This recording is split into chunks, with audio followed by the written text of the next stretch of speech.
A title appears, How to Support a Friend Who Has Been Sexually Assaulted.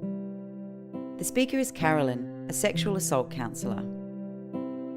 One of the biggest things for victim survivors is a fear of not being believed, or that somehow when they tell someone it'll be minimised or dismissed, or that somehow they'll be blamed for what happened. So as a family member or as a friend of somebody who's been sexually assaulted, a simple thing like actually believing what happened to them, taking their story at face value is really, really important. It shows that you are listening, that you're connected, you're not judging them in any way, and you're there to support them. The speaker is Kate, a friend of a sexual assault survivor.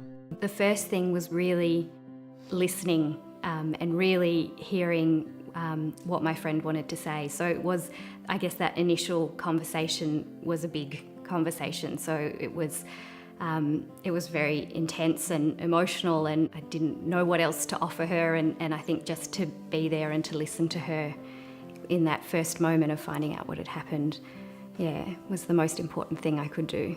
The speaker is Carolyn, a sexual assault counsellor.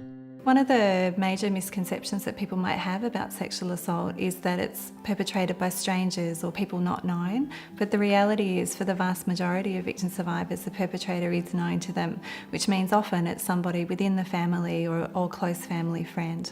The speaker is Christine, a survivor of sexual assault. Family and friends can help sometimes just by simply listening. We don't need to have someone there sitting patting our hands the whole time. We need someone just to listen, to hear what we have to say. You are very, very overwhelmed by just even the fact having to disclose it, having to relive it in many respects, and getting up the courage to disclose it. In my situation, the perpetrator was known to my family and friends, and so when I needed to say something, I was worried that no one would believe me. The speaker is Carolyn, a sexual assault counsellor. It's really important to know that whatever your story and whatever the story of the person that you're supporting, that there is options to have advice and information for you. And if you're feeling distressed or upset about what's happening, and that's really common, that you can access support from a specialist service as well. The speaker is Kate, a friend of a sexual assault survivor. I think it was really helpful for me to take on some of that responsibility for finding out what could be done about sexual assault and what help was out there, and to do some research and discover that there actually are specialist services and that they provide support both to people who have experienced a sexual assault but to friends and family. And so I was actually able to access that service and get some guidance and advice. The speaker is Carolyn, a sexual assault counsellor. Sometimes as family and friends, we have ideas about what's helpful, and that might be for that person to contact the police, or it might be for them to have no contact with the police. And the most important thing as a person who loves someone who's experienced sexual assault is that you maybe support that person to explore what options are available to them, and that they can make the decision when they're ready and their time about what they would like to do. There are a lot of support services in every state and territory in Australia that you can find online. You could also contact your local health service or speak with your GP and ask for a referral to the nearest service. The speaker is Kate, a friend of a sexual assault survivor. It was really important that I kind of didn't rush in with lots of information and solutions, but I could really sense that what my friend needed most was for me to listen and to be her friend, and to be the same friend that I'd always been, and to not see her differently. The speaker is Christine, a survivor of sexual assault. They didn't doubt what was going on. It was helpful that when I did say something, it was more that they could, what could they do?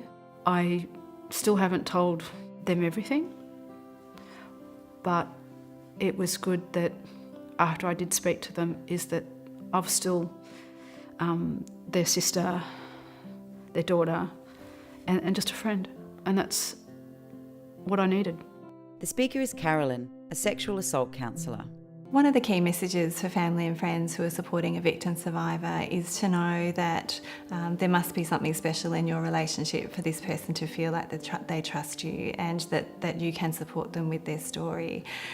You can still continue to be a family member or a friend, that sexual assault is a part of this person's story, it's not all of their story. The speaker is Kate, a friend of a sexual assault survivor. If anything, the experience of being able to navigate such a thing as sexual assault, and being able to be there for your friend and to offer some support and to really hear what that experience was like for them and be there for them. I think it's actually maybe brought us closer together. I don't want to suggest that good things necessarily come out of sexual assault, but that I think when you're there for the people in your life, when terrible things happen, it can actually bring you closer together. The 1-800-RESPECT logo appears and a title reads, "Responding is everyone's business." Contact www.1800respect.org.au or call 1-800-737-732.